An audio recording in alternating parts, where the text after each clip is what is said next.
සුබ දවසක්. ඉතින් අදත් ඔයාලා එකතු වෙලා ඉන්නේ මාස්ටර් කුප්පිය YouTube channel එකත් එක්ක. ඉතින් අද මම ඔයාලට අරගෙන එන්නේ data handling video series එකේ 15 වෙනි වීඩියෝ එක. ඉතින් අපේ කලින් වීඩියෝ ටික බලලා නැත්නම් ඒ ටිකත් බලලා ඉන්න. ඒ වගේම තමයි අපේ channel එක subscribe කරලා නැත්නම් ඒක subscribe කරන්න. ඒ වගේම තමයි ඔයාලගේ යාළුවෝ ඉන්නවා නම් එයාලටත් මේ වීඩියෝ බලන්න share කරන්න. ඒ වගේ හරි වැඩි කතාවක් නැහැ. අපි යමු අපේ වීඩියෝ එකට.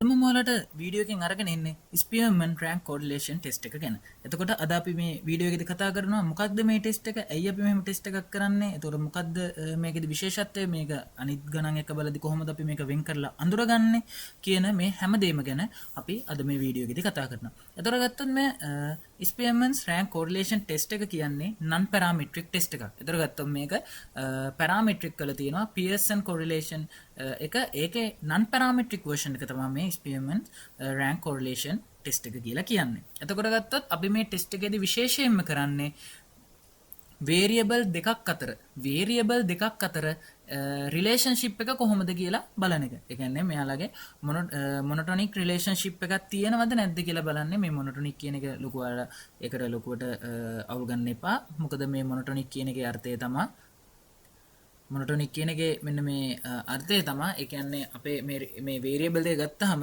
එක වේරියබල් එකක් අඩු වෙද්දී අනිත් වේරියබල් එක වැඩි වෙන්නත් පුළුවන් එක්ක අඩු වෙන්නත් පුළුවන්. ඒක ප්‍රශ්නයක් නෑ. හැබැයි මේකෙදි අඩුවීම හෝ වැඩිවීම කියන මේ වේරියබල් දෙකම සිද්ධ විය යුත්තේ එකම දිශාවකට. දිශාව වෙනස් වෙන්න බෑ. කියන්නේ එක වේරියබල් එකක් ඉහළට වැඩි වෙද්දී අනිත් වේරියබල් එක පල්ලෙහාට අඩු වෙන්න බෑ.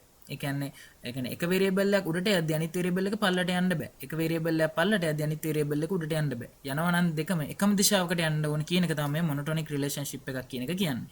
එතකොට මේක අපි බලන්නේ සරලවම කිව්වොත් වේරියබල් දෙකක් අතර රිලේෂන්ෂිප් එකක් තියෙනවද නැද්ද කියන එක තමයි අපි මේ විශේෂයෙන්ම මේකෙදි මේ ටෙස්ට් එකේදී භාවිතා කරන්නේ. එතකොට ගත්තොත් මේ ටෙස්ට් එක අපි භාවිතා කරන්නේ normal distribution වෙලා නැති non parametric ටෙස්ට් වල variable දෙකක රිලේෂන්ෂිප් එක තියෙනවද නැද්ද කියලා බලන්න. කියන කොච්චර යාලගේ රිලේෂන්ෂිප් එක කොච්චර පවර්ෆුල්ද කියන එකත් අපිට මේකෙදි බලා ගන්න පුළුවන්. කොච්චර යාලගේ ස්ට්‍රෙන්ග්ත් එකක් තියෙනවද කියන එක යාලගේ මේ රිලේෂන්ෂිප් එක කියන එක මේ ස්පීයර්මන් රෑන්ක් කෝරිලේෂන් ටෙස්ට් එක හරහා අපිට කරන්න පුළුවන්.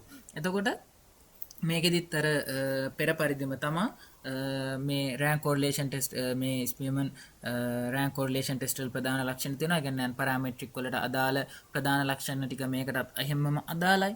එතකොට මේකෙදි විශේෂත්වය වෙන්නේ මෙන්න මේ විදිහට variable දෙකක් අතර රිලේෂන්ෂිප් එකයි අපි මේකෙදි බලන්නේ කොහොමද කියලා variable දෙකක් දීලා තියෙනවා. එතකොට මේ variable දෙක independent උනත් dependent උනත් ප්‍රශ්නයක් නැහැ. ඒ කියන්නේ මේකෙදි අපි ඉතින් ගන්න ගොඩක් දුරටම මෙයාලගේ රිලේෂන්ෂිප් එක බලන්න එකම කෙනෙක්ගේ ඕන අවස්ථා දෙකක් ගන්න පුළුවන්, ඩිපෙන්ඩන්ට් ගන්නත් පුළුවන්, ඉන්ඩිපෙන්ඩන්ට් ගන්න පුළුවන්. මේකදී ඒක අවුලක් වෙන අපි බලන්නේ එයාලා අතර රිලේෂන්ෂිප් එකක් තියෙනවද නැද්ද කියන එකයි අපි බලන්නේ. හරිද? අපි එයාලා අතර මොකක් හරි රිලේෂන්ෂිප් එකක් තියෙනවද නැද්ද කියලා විතරයි අපි මේ ටෙස්ට් එක හරහා බලන්නේ.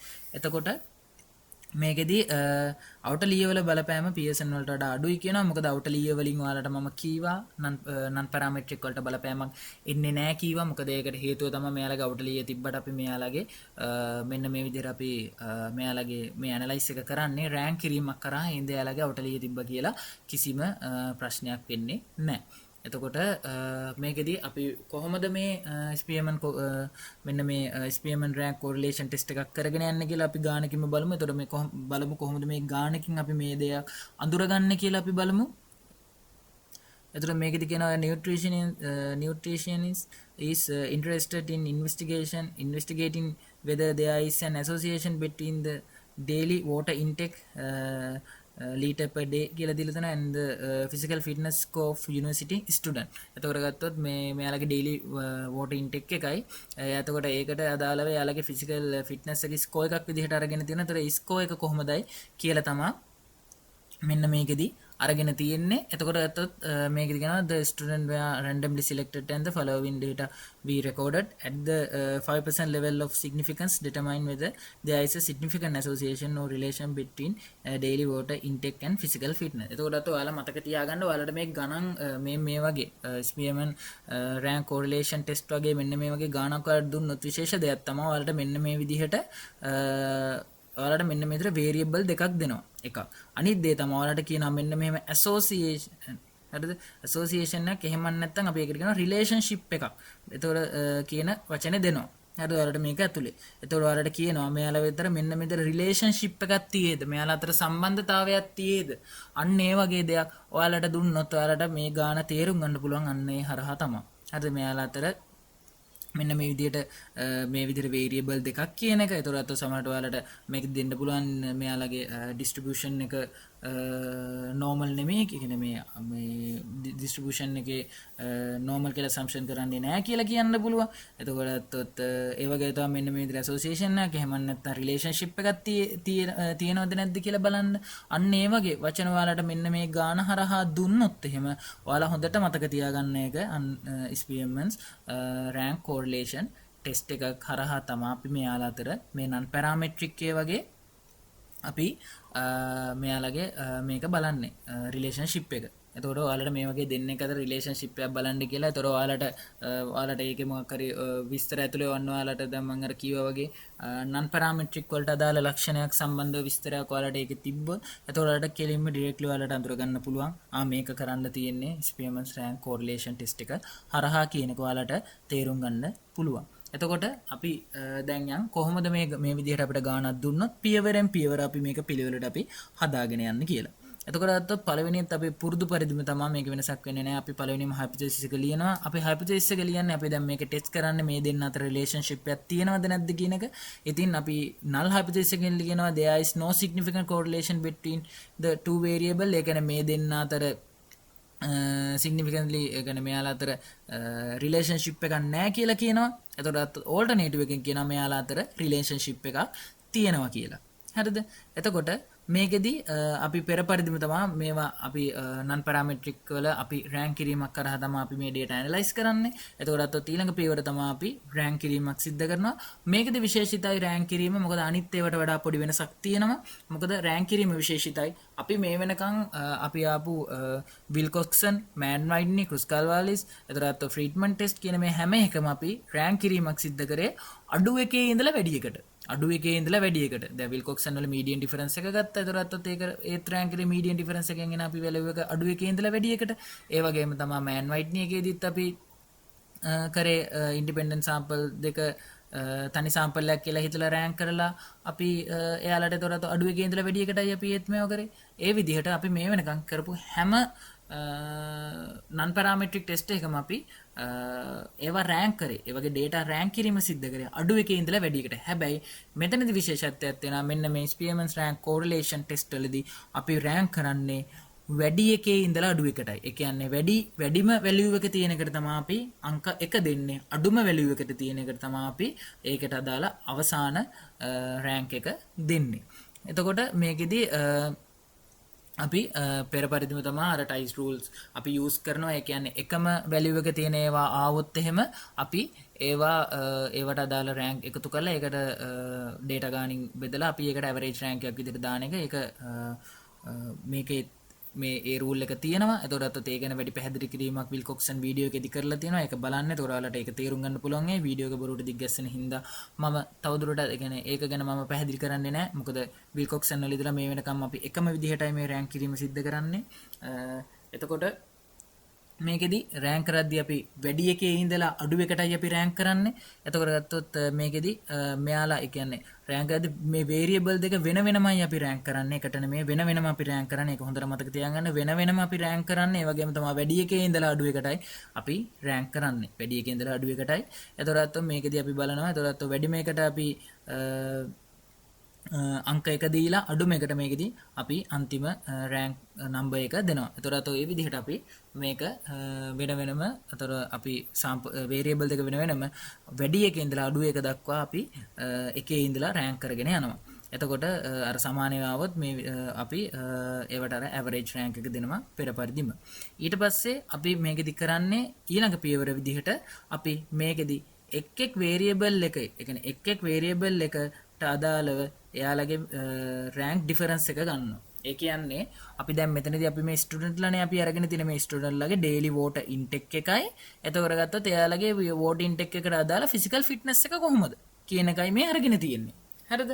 එතකොට අපි දැන් මෙයාලගේ ඩේලි වෝටර් ඉන්ටෙක් එකට අපි මෙතන රෑන්ක් එකක් දුන්නානේ. ඊට පස්සේ අපි මෙයාලගේ ෆිසිකල් ෆිට්නස් එකටත් අදාළව අපි වෙනම රෑන්ක් එකක් දුන්නානේ. එතකොට මේ පළවෙනි ස්ටුඩන්ට්ගේ මෙයාලගේ වෝටර් ඉන්ටෙක් එයාගේ වෝටර් ඉන්ටෙක් එකට අදාළ රෑන්ක් එකෙන් එයාගේ ෆිසිකල් ෆිට්නස් එකට අදාළ රෑන්ක් එක අපි අඩු කරනවා. ඒකෙදි ප්‍රශ්නයක් නැහැ. ඔයාලට ධන උත්තරයක් එන්නත් පුළුවන්, ඍණ උත්තරයක් එන්නත් පුළුවන්. මතක තියාගන්න අඩු කරන්නේ මෙයාලගේ මෙයාලගේ මේ අපි ගත්ත ඩේටා නෙමෙයි අපි කරපු රෑන්ක් වැලියු වලින් නුයි අපි අඩු කරන්නේ. හරිද?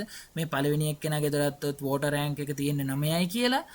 ඒතර එයාගේ ෆිසිකල් ෆිට්නස් එක ස්කෝර් එක තියෙන්නේ එයාගේ රෑන්ක් එක ඇවිල්ලා තියෙන්නේ 4යි කියලා. ඒතරත් එයාගේ රෑන්ක් එක අවිලා තියෙන 4යි කියලා. ඒතරත් ඩිෆරන්ස් එක එනවා 5යි කියලා. 9න් 4ක් 5යි. ඒතරත් ඒ විදිහට ඔයාලා මෙයාගේ පළවෙනි වේරියබල් එක මෙයාගේ මුල් වේරියබල් එකේ එක් රෑන්ක් වැලියු ටික එයා දෙවෙනි වේරියබල් එකේ එක් රෑන්ක් වැලියු වලින් ඔයාලා අඩු කරලා මේ විදිහට රෑන්ක් ඩිෆරන්ස් එක ගන්න. ඒක ධන හෝ ඍණ වුණාට ප්‍රශ්නයක් නෑ. ධන එන්න පුළුවන්, ඍණ එන්න පුළුවන්, බිංදුව එන්න පුළුවන්. ප්‍රශ්නයක් නෑ. ඒ විදිහට ඔයාලා ධන හෝ ඍණ හෝ බිංදුව එන විදිහට ඔයාලා එයාලගේ රෑන්ක් ඩිෆරන්ස් එක ගන්න.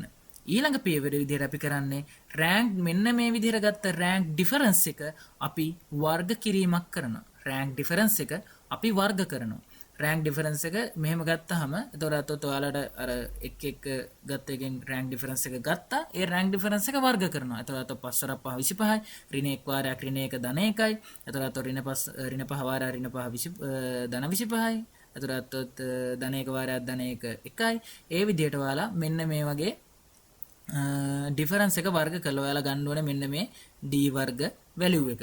එතකොට ඒකයි මම ඔයාලට කිව්වේ මොකද මෙතන වර්ග කිරීමක් කරන හින්දා තමයි ඔයාලට මේ රෑන්ක් ඩිෆරන්ස් එක ධනාවත් ඍණාවත් ප්‍රශ්නයක් වෙන්නේ නැත්තේ යන්නේ. ඒකයි ඔයාලා මෙතනදී මේක වර්ග කිරීමක් කරනවා. හරිද? ඊට පස්සේ අපි මේ රෑන්ක් ඩිෆරන්ස් එක වර්ග කළා. අපි ඊළඟට යන්නේ ටෙස්ට් ස්ටැටිස්ටික් වැලියු එක හොයන්න. අපි ඒක R වලින් තමයි අපි දක්වන්නේ. එතකොට මෙයාලගේ R වැලියු එකෙන් දක්වන්නේ. එතකොට ඔයාලට මේ ඉක්වේෂන් උත් ඔයාලට එක්සෑම් එකේදී ගොඩාක් දුරට ගොඩක් කැම්පස් වල ගොඩක් අයට මේ ඉක්වේෂන් හම්බ වෙනවා මේවා. මේ නන් පැරාමෙට්‍රික් ටිකට අදාළව. එතකොට මේ R කියන්නේ ටෙස්ට් ස්ටැටිස්ටික් එක. එතකොට මේ D වර්ග කියන්නේ අපි මේ රෑන්ක් එක මේ රෑන්ක් ඩිෆරන්ස් එක වර්ග කරලා ගත්ත වැලියු එක. මේ සිග්මා ලකුණෙන් කියන්නේ ඒ ගත්ත රෑන්ක් මේ එකෙක් ගත්ත රෑන්ක් ඩිෆරන්ස් වල එකතුව. මේ ගත්ත රෑන්ක් ඩිෆරන්ස් එක ගත්ත. ඒ රෑන්ක් ඩිෆරන්ස් එක මේ වර්ග කරලා ගත්ත වැලියු වල එකතුව තමයි මේ සිග්මා D වර්ග කියන එකෙන් පෙන්වන්නේ. එතකොට n කියන්නේ සාම්පල් සයිස් එක. ඒ කියන්නේ මේකට අපි කොච්චර කී දෙනෙක් අපි මේකට පාවිච්චි කරාද කියලා. දැන් මෙතන ස්ටුඩන්ට්ලා 10 දෙනෙක් භාවිතා කරලා තියෙනවා. එයාලගෙන් තමයි අපි මේ එතකොට ගත්තොත් මෙයාලගේ මේ ඩීටේල්ස් ටික අරගෙන තියෙන්නේ. එතකොට ඒ සැම්පල් සයිස් එක කියන්නේ ඒක. එතකොට මේ D වර්ග වලදී එතකොට මේ එක් රෑන්ක් ඩිෆරන්ස් ස්කේල් එකතුව තමයි අපි ගන්න ඕනේ. එතකොට ඒ වගේ එකතු කරගෙන D වර්ග 52ක් කියලා මෙතනදී තියෙනවා. ඊට පස්සේ අපි මේ ඉක්වේෂන් එකට දාලා අපි R වැලියු එක හොයාගන්න ඕනේ. අනිවාර්යයෙන්ම මතක තියාගන්න මෙන්න මෙතනදී මෙන්න මේ කොටසේ. හරිද? මෙන්න මේ කොටසේ අනිවාර්යෙන් වැලියු එක එකට වඩා අඩුයි. අනිවාර්යෙන් මේක එකට වඩා අඩුයි. ඒතරත් එකට වඩා වැඩි එකක් આવොත් එහෙනම් අනිවාර්යෙන් බලන්න කොතනදී හරි වාට වැරදීමක් සිද්ධ වෙලා තියෙනවා. ඒ හින්දා එතකොට අපිට මේකෙදි R වැලියු එක එනවා 0.685යි කියලා. එතකොට ගත්තොත් අපි ඊළඟට යනවා මෙතනදී ක්‍රිටිකල් වැලියු එක ඩිටර්මයින් කරන්න. අපි හැම වෙලේම ගන්න ටෙස්ට් ස්ටැටිස්ටික් වැලියු එක හෙව්වා. එතකොට ක්‍රිටිකල් වැලියු එක ඩිටර්මයින් කරන්න යන්නේ. එතකොට මේකෙදි විශේෂත්වයක් තියෙනවා. මෙන්න මේකෙදි අපි යූස් කරන්නේ ආපහු වෙනම ටේබල් එකක්. ඔන්න අලුත් ටේබල් එකක් අපිට ආය හම්බුණා. ස්පියර්මෑන්ස් රෑන්ක් සිග්නිෆිකන්ස් ටේබල් එක. එතකොට මේ ටේබල් එක තමයි භාවිතා කරන්නේ.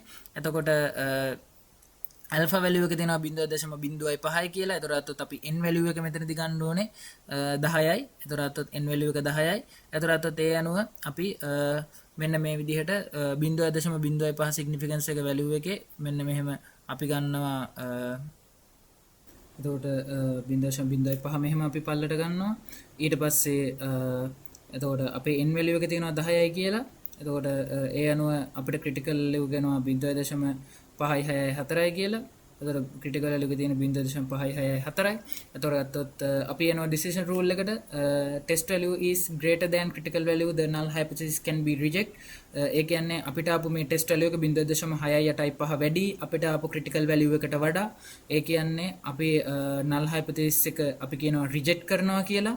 reject කරනවා කියන්නේ සරලවම තේරුම තමයි ඕල්ටර්නේටිව් හයිපොතීසිස් එක අපි ඇක්සෙප්ට් කරනවා කියන එක.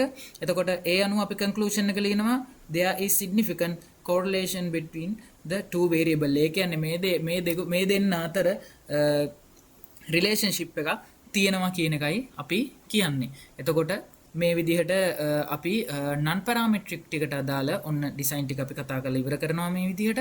එතකොට ඔයාලට එකින් එකට ඔයාලා හොඳට මතක තියාගන්න මේ එකින් එකට භාවිතා කරන මේකින් එකට භාවිතා කරන මෙන්න මේ ක්‍රිටිකල් වැලියු එක හොයන්න භාවිතා කරන ටේබල් එක මොකක්ද කියලා හොඳට මතක තියාගන්න. මොකද මේ ඔයාලට ඒක ඉතාමත් වැදගත් වෙනවා. දැන් විල්කොක්සන් එක ගත්තොත් අපි ඒක හොයනවා මෙන්න මේක හරහා. එතකොට n වාරයක් n ධන 1 බෙදීම 2 කියන මෙන්න මේ වැලියු එක 20ට අඩු වුණොත් අපි විල්කොක්සන් වලට යනවා. විල්කොක්සන් ටේබල් එකෙන් බලන්නේ. එතකොට ගත්තොත් මේක 20ට වැඩි වුණොත් අපි ඒක බලන්නේ ඉසෙට් ටේබල් එක හරහා. ඊට පස්සේ එතකොට මෑන් වයිට්නි ටෙස්ට් එකේදී අපි බලන්නේ මෑන් වයිට්නි ටේබල් එක හරහා. ඊට පස්සේ ක්‍රුස්කාල් වාලිස් ටේබල් එකේදී එක ගෲප් එකකින් ඉන්න පාටිසිපන්ට්ලා ගාන 5ට වඩා අඩු වුණොත් අපි ඒක බලන්නේ ක්‍රුස්කාල් වාලිස් ටේබල් එක හරහා. 5ට වඩා වැඩි වුණොත් අපි යනවා ඒත් කයි ස්ක්වෙයාර් ටේබල් එකට. ඊට පස්සේ ෆ්‍රීඩ්මන් ටෙස්ට් එකේදී ඒත් අපි භාවිතා කරන්නේ කයි ස්ක්වෙයාර් ටේබල් එක. ඊට පස්සේ ස්පියර්මන්ස් රෑන්ක් කෝරිලේෂන් මෙන්න මේ ටෙස්ට් එක සඳහා අපි එතකොට භාවිතා ගන්නේ ස්පියර්මන්ස් rank correlation ස්පියර්මන්ස් rank significance table එක. එතකොට එකිනෙකට භාවිතා කරන ටේබල් මතක තියාගන්න. ඒ වගේම තමයි විල්කොක්සන් එකේදී අපි බලන්නේ තනි ඒ කියන්නේ එයාලගේ ඩිපෙන්ඩන්ට් සාම්පල් සම්බන්ධව ඩිපෙන්ඩන්ට් සාම්පල් දෙකක මීඩියන් ඩිෆරන්ස් එක එකිනෙක සමාන වෙනවද නැද්ද කියන එක. එතකොට අර 2 paired විල්කොක්සන් එක හරහා අපි ඒක බලන්න. එතකොට one sample විල්කොක්සන් එකේ නම් එයාගේ තියෙන සාම්පල් එකේ මීඩියන් ඩිෆරන්ස් එක අපි හිතන මීඩියන් එකට මීඩියන් එක අපි හිතන මීඩියන් එකට සමාන වේද කියලා one sample එකෙන් බලන්න. two sample ඒ කියන්නේ paired විල්කොක්සන් එක හරහා අපි බලන්නේ. එතකොට ඒ තියෙන ඩිපෙන්ඩන්ට් සාම්පල් දෙකේ මීඩියන් ඩිෆරන්ස් එකිනෙක මීඩියන් ඩිෆරන්ස් අතර වෙනසක් තියෙනවද නැද්ද කියන එක. ඊට පස්සේ මෑන් වයිට්නි එකේදී කරන්නේ 2 sample independent ඉන්ඩිපෙන්ඩන්ට් සාම්පල් දෙකක මීඩියන් අතර වෙනසක් තියෙනවද නැද්ද කියන එක. ඊට පස්සේ ක්‍රුස්කාල් වාලිස් එකේදී කරන්නේ සාම්පල් 3ක් හෝ ඊට වඩා සංඛ්‍යාවක ඒ කියන්නේ ඉන්ඩිපෙන්ඩන්ට් සාම්පල් 3ක් හෝ ඊට වඩා සංඛ්‍යාවක මීඩියන් අතර ඩිෆරන්ස් එකක් තියෙනවද නැද්ද කියන එක. ෆ්‍රීඩ්මන් එකේදී කරන්නේ ඩිපෙන්ඩන්ට් සාම්පල් 3ක් හෝ ඊට වඩා සංඛ්‍යාවක මීඩියන් අතර වෙනසක් තියෙනවද කියන එක. එතකොට මෙන්න මේ ස්පියර්මන්ස් එකේදී අපි කරන්නේ මොකක් හරි වේරියබල් දෙකක් අතර එයාලා අතර රිලේෂන්ෂිප් එකක් තියෙනවද නැද්ද කියන එක. ඔන්න ඔය ටික හොඳට මතක තියාගන්න. මොකද ඔයාලට ගණන් වෙන් කරගන්න ඕක ගොඩාක් වැදගත් වෙනවා. ඒ වගේම තමයි ඔයාලට SPSS හරහා මේක ඇනලයිස් කරද්දීත් ඔයාලට ඒක දියද්දී එතකොට ඔයාලට ඔය සාම්පල් එකේ ඩිපෙන්ඩන්ට් සාම්පල් හරහාද යන්නේ ඉන්ඩිපෙන්ඩන්ට් සාම්පල් හරහාද යන්නේ ඩිපෙන්ඩන්ට් නම් සාම්පල් කීයක්ද ඉන්ඩිපෙන්ඩන්ට් නම් සාම්පල් කීයක්ද කියන එක ඔයාලට ගොඩාක් වැදගත් වෙනවා. ඉතින් මෙතනින් නන් පැරාමෙට්‍රික් එක නවතිනවා. එතකොට ඉස්සරහට තවත් අපි වීඩියෝ මේකේ තව වීඩියෝ කීපයක් තියෙනවා මේකේ ඒවත් ඉස්සරහට අරගෙන එන්න. එතකොට ඒ වගේම තමයි ඔයාලා ගණිත කැම්පස් එකේ ඉන්න යාළුවන්ට ෂෙයා කරන්න. මොකද ඉස්සරහට තව මැත්ස් අනුකලන අවකලන සම්බන්ධ මැත්ස් වීඩියෝ, එතරම් ස්ටැට් සම්බන්ධ වීඩියෝ. එතකොට කොහොමද මිනි ටැබ් එකකින් ස්ටැට් එහෙම අපි ඇනලයිස් කරන්නේ, එතකොට SPSS භාවිතයෙන් කොහොමද අපි මෙන්න මේ data handling වලට අදාළ මේ එක් ඩිසයින් කොහොමද අපි ඇනලයිස් කරගන්නේ, මේ කියන හැම වීඩියෝ එකක්ම එකින් එක ඉස්සරහට අරගෙන එනවා. එතකොට ඒ හින්දා හැම channel එකත් එක්ක එකතු වෙලා ඉන්න ඔයාලා ගණිත කැම්පස් ඉන්න යාළුවෝ ඉන්නවා නම් තව නංගිලා මල්ලිලා නම් එයාලටත් මේක ෂෙයා කරන්න. ඉතින් දිගින් දිගටම වීඩියෝ ටික අරගෙන එනවා. ඔයාලට මොනවා හරි ප්‍රශ්නයක් තියෙනවා නම් කමෙන්ට් සෙක්ෂන් එකේ කමෙන්ට් එකක් දාන්න. එතකොට ඔයාලට මම මේකට රිප්ලයි කරනවා අනිවාර්යෙන්ම. ඉතින් එහෙනම් අපි ඊළඟ වීඩියෝ එකෙන් හම්බෙමු. හැමෝටම ජය වේවා.